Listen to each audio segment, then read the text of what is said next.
अचानक आया इस्तीफा। अब देश की नजरें टिकी हैं नए उपराष्ट्रपति के चुनाव पर। आखिर उपराष्ट्रपति कैसे चुना जाता है, प्रक्रिया क्या होती है, कौन लड़ सकता है ये चुनाव और किस सिस्टम से तय होती है जीत।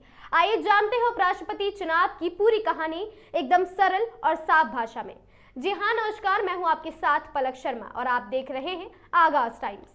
लोकसभा के कार्यकाल के बीच में ही भारत के उपराष्ट्रपति जगदीप धनखड़ ने अचानक स्वास्थ्य कारणों का हवाला देते हुए अपने पद से इस्तीफा दे दिया है। उनके इस फैसले ने देश भर में एक नई राजनीतिक हलचल पैदा कर दी है। अब सबसे बड़ा सवाल ये है कि भारत को अगला उपराष्ट्रपति कैसे मिलेगा, क्या प्रक्रिया अपनाई जाएगी, कौन उम्मीदवार बन सकता है और क्या आम चुनावों की तरह इसमें भी वोटिंग होती है या नहीं।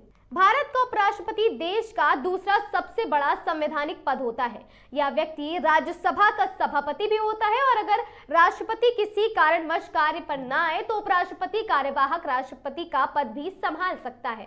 उपराष्ट्रपति का चुनाव भारतीय संविधान के अनुच्छेद 66 के तहत किया जाता है। इसमें कहा गया है कि उपराष्ट्रपति का चुनाव अनुपातिक प्रतिनिधित्व प्रणाली यानी कि प्रोपोर्शनल रिप्रेजेंटेशन के जरिए किया जाएगा और सिंगल ट्रांसफरेबल वोट सिस्टम का इस्तेमाल किया जाएगा।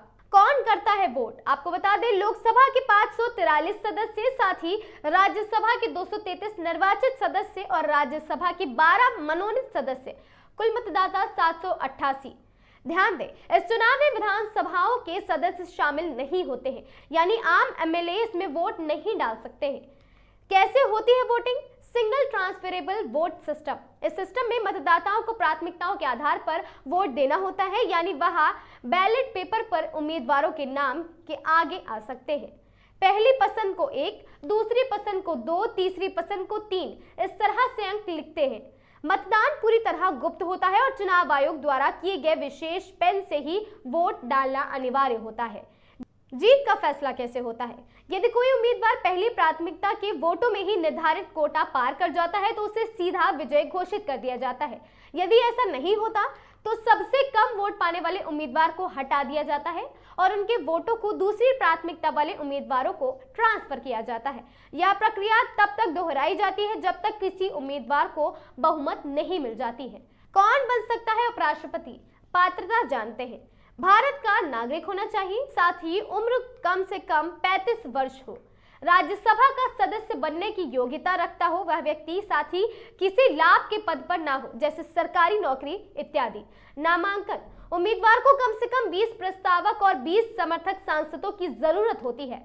नामांकन पत्र के साथ 15,000 रुपए की जमानत राशि भी जमा करनी होती है। चुनाव की निगरानी और तिथि: उपराष्ट्रपति चुनाव की तारीखों का ऐलान भारत निर्वाचन आयोग यानी इलेक्शन कमीशन ऑफ इंडिया करता है। आयोग की नामांकन, स्क्रूटनी, वोटिंग और काउंटिंग पूरी प्रक्रिया की निगरानी करता है। जगदीप धनखड़ के इस इस्तीफे के बाद अब देश एक नए उपराष्ट्रपति के चुनाव की ओर बढ़ रहा है। यह चुनाव केवल एक संवैधानिक प्रक्रिया नहीं बल्कि भारतीय लोकतंत्र की एक अहम कसौटी भी है, जहां जनप्रतिनिधि एक योग्य व्यक्ति को देश की दूसरी सबसे बड़ी संवैधानिक जिम्मेदारी सौंपते हैं। अब नजरें टिकी है चुनाव आयोग पर, जो जल्द ही तारीखों की घोषणा करेगा और हम सब जान पाएंगे कि कौन होगा देश का अगला उपराष्ट्रपति। ऐसे ही जिम्मेदार और सटीक जानकारी के लिए जुड़े रहिए। अगर आपको यह वीडियो पसंद आया हो तो वीडियो को लाइक, शेयर और चैनल को सब्सक्राइब करना बिल्कुल ना भूलें और साथ ही देखते रहें आगाज टाइम्स।